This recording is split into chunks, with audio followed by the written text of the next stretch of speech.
Assalamualaikum warahmatullahi wabarakatuh. Selamat datang kembali dengan kami di channel Penjaga Muda. Oke teman-teman, di perjumpaan kali ini saya akan menjawab tuntas mengenai surat pernyataan dan surat lamaran untuk mendaftar CPNS Kementerian Hukum dan Hak Asasi Manusia. Masih banyak dari kalian yang masih bingung mengenai ketentuan-ketentuan dan bagaimana sih dari surat lamaran dan surat pernyataan itu. Sebelum kita mulai, jangan lupa untuk klik tombol like terlebih dahulu, lalu klik tombol subscribe dan nyalakan lonceng notifikasinya agar kalian tidak ketinggalan konten-konten selanjutnya. Oke, jadi pertanyaan yang pertama adalah di manakah kalian dapat mendownload file surat lamaran dan surat pernyataan? Jawabannya adalah kalian bisa mendownload file tersebut di website resmi dari cpns.kemenkumham.go.id. Di sana sudah tertera jelas mengenai aturan, lalu ada pengumuman resmi seputar CPNS. Setelah itu ada surat pernyataan dan surat lamaran. Jadi kalian tidak usah bingung mencarinya di mana, langsung kalian kunjungi website dari cpns.kemenkumham.go.id. Di situ sudah ada, tinggal kalian download. Lalu pertanyaan yang kedua adalah mengenai tanggal yang diisi pada surat lamaran adalah apakah pada tanggal pertama kali mendaftar atau tanggal waktu kalian mengupload berkas tersebut di website SSCASN. Jawabannya adalah untuk tanggal bebas, kalian mau pilih tanggal berapapun boleh, tidak ada masalah. Kalian memilih tanggal 12 misalkan, lalu kalian upload di tanggal 14, itu tidak masalah. Yang terpenting untuk tanggal kalian samakan. Untuk surat lamaran dan surat pernyataan, tanggalnya silahkan kalian samakan. Jika kalian misalkan memakai tanggal 12 Juli 2021, maka di surat lamaran dan surat pernyataan pun silahkan kalian menggunakan tanggal tersebut. Oke, sudah cukup jelas ya mengenai tanggal dari surat lamaran dan surat pernyataan. Dan beberapa hari yang lalu pun Kemenkumham Jatim menjawab secara resmi melalui Q&A-nya di story Instagramnya.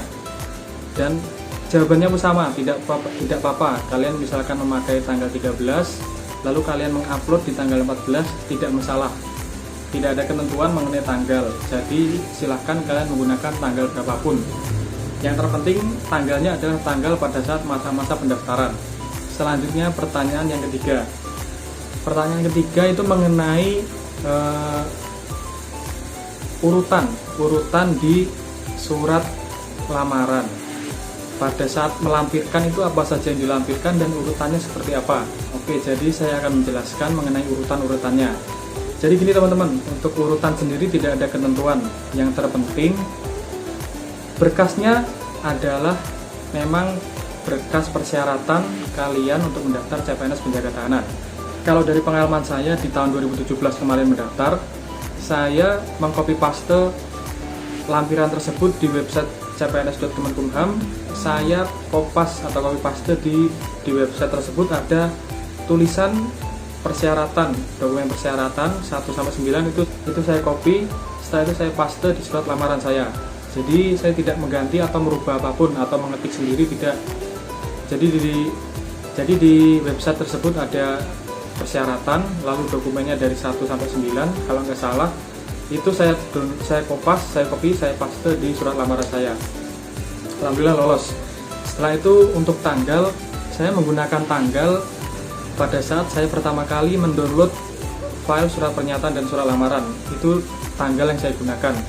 Tetapi saya menguploadnya di keesokan harinya atau di beberapa hari setelah saya mendownload file tersebut. Karena saya mempersiapkan semua file terlebih dahulu, baru saya download semua. Gitu teman-teman. Jadi untuk ketentuannya, untuk aturannya, atau untuk susunannya yang benar apa dulu, itu bebas teman-teman. Tapi kalau saran dari saya, sesuai dengan pengalaman saya di tahun 2017, saya menggunakan persyaratan yang ada di website CPNS Kemenkumham. Saya copy lalu saya paste di surat lamaran saya. Oke, saya kira sudah cukup jelas ya mengenai itu.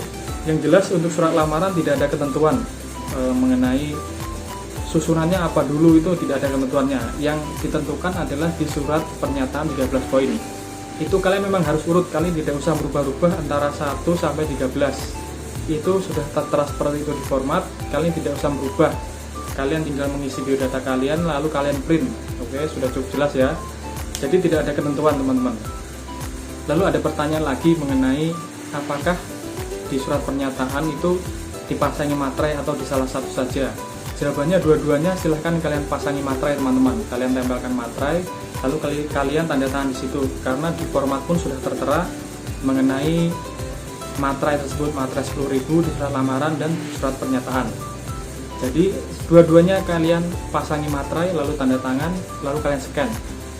Jadi itu jawaban-jawaban saya mengenai ketentuan-ketentuan dari surat pernyataan dan surat lamaran. Selanjutnya pertanyaan yang masih sering keluar adalah nilai yang digunakan untuk mendaftar adalah nilai di belakang ijazah atau nilai SKHUN atau nilai transkrip nilai. Ini masih kalian bingung juga, masih jadi perdebatan. Jadi kalian lihat ketentuannya. Kalian lihat ketentuannya sudah tertera di PDF, jelas. Poin nomor 2 mengenai daftar nilai atau transkrip nilai atau surat keterangan hasil ujian nasional asli. Oke. Jadi tidak ada perdebatan lagi setelah ini. Jadi untuk lulusan-lulusan yang memiliki SKHUN yang masih mengalami ujian nasional, kalian pasti memiliki SKHUN, nilai itu yang kalian cantumkan ya. Lalu untuk kalian yang tidak memiliki SKHUN, lulusan 2020, 2021 karena corona tidak ada ujian nasional, silahkan kalian cantumkan nilai ujian sekolah kalian atau kalian minta transkrip nilai. Kalau nilai ujian sekolah itu tertera di belakang ijazah kalian. Nilai rata-ratanya silahkan kalian masukkan. Tetapi untuk lulusan 2020 ke bawah, jika kalian memiliki SKHUN, cantumkan nilai di SKHUN kalian.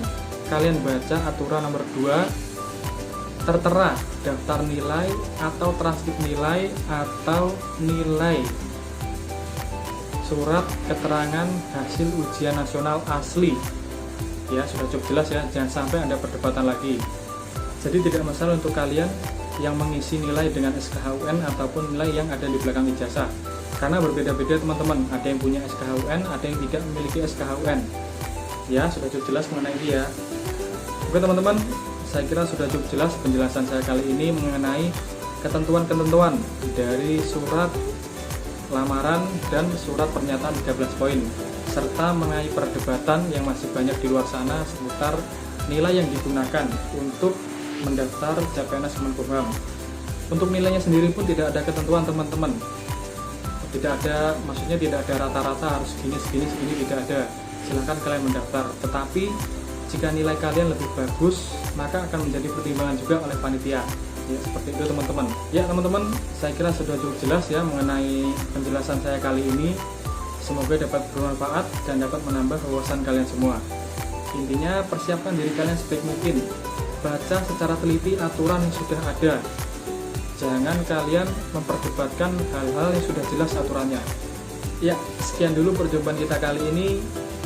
Jangan lupa dukung terus channel kami dengan cara subscribe dan share sebanyak-banyaknya agar kami dapat terus membagikan informasi-informasi penting seputar CPNS, khususnya CPNS penjaga tahanan.